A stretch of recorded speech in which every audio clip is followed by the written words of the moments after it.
Stick It, Episode 30. Lash Out. What happens when you miss lunch?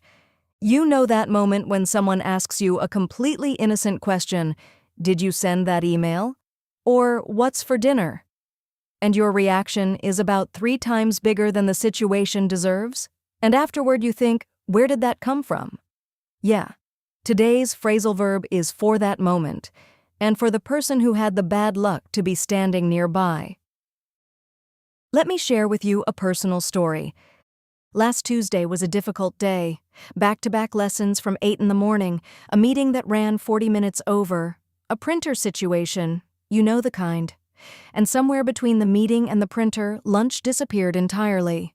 By 3 p.m., I had eaten nothing since 7:30. At 3:15, a student asked me, very reasonably, very politely, if we could go over the homework one more time. I did not lash out. I want to be clear about that. I am a professional. But I felt it. That specific surge of irritation that has nothing to do with the homework and everything to do with the fact that it was 3:15 and I had not eaten since 7:30 and the printer had taken 20 minutes of my life I will never get back. I took a breath. I said, "Of course, let's go through it." And then I ate something the moment the lesson ended.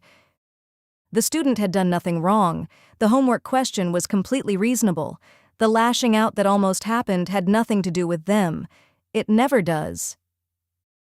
Lash out means to react suddenly and angrily, to attack someone verbally or sometimes physically, usually because you're frustrated, stressed, or overwhelmed. She lashed out at him when he asked about the deadline. He tends to lash out when he feels cornered. I didn't mean to lash out. I was just exhausted. And notice, lashing out is almost always disproportionate. The trigger is small, the reaction is big. That gap between what happened and how you responded is exactly what lash out describes. The student asked about homework. The printer had taken 20 minutes. The homework question was not the problem. Let me share another example. Every Italian knows the concept of the hungry person who should not be spoken to. There is even a word for the specific mood, and the advice is the same across every family. Don't ask them anything important until they've eaten. This is not weakness, this is self-awareness. Hunger is one of the most reliable triggers for lashing out in the history of human behavior. Scientists have studied it. Italian grandmothers already knew. Eat something, then talk. Now it is your turn. Finish these sentences out loud, say them once, slowly, and repeat them several times. That's why it sticks. I tend to lash out when... The last time I lashed out, it was because...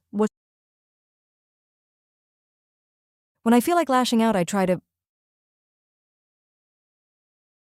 In short, lash out, react suddenly and disproportionately with anger, usually because something else entirely is the real problem. The student asked about homework. The printer was the real problem. Lunch was the real solution. It usually is. That's a wrap on week 3. Conflict and pressure, 10 phrasal verbs, 1 very patient student. Next week, change and growth, the ones that sound like a TED Talk, starting with move forward. See you there.